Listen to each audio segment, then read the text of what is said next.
Board મારેલું છે। આ આશ્રમ શાળાની જે સ્થાપના છે એ 9/2/1959 કરવામાં આવી હતી।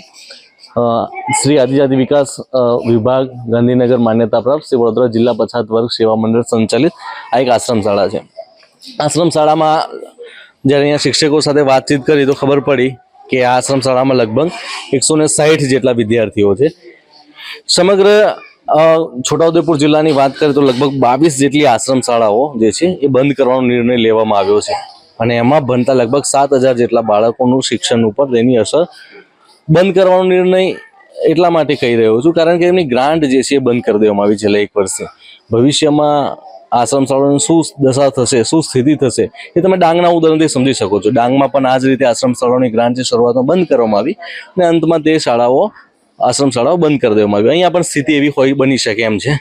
આપણે કેટલાક બાળકો છે જે અહીંયા આગળ રહે છે અને બીજું કે આશ્રમ શાળા બનાવવાનો જે તે સમય ઉદ્દેશ્ય હતો કે બાળકનો સર્વાંગી વિકાસ થાય કે જેમાં તેમણે બાળકો પોતાના રોજિંદા કામો પણ શીખી શકે અને એ સાથે સાથે એ જે છે પોતાનું ઘડતર પણ કરી શકે। આપણી સાથે બાળકો છે કેટલાક જે અહીંયા રહે છે એમની સાથે વાતચીત કરીશું। અહીંયા આવતો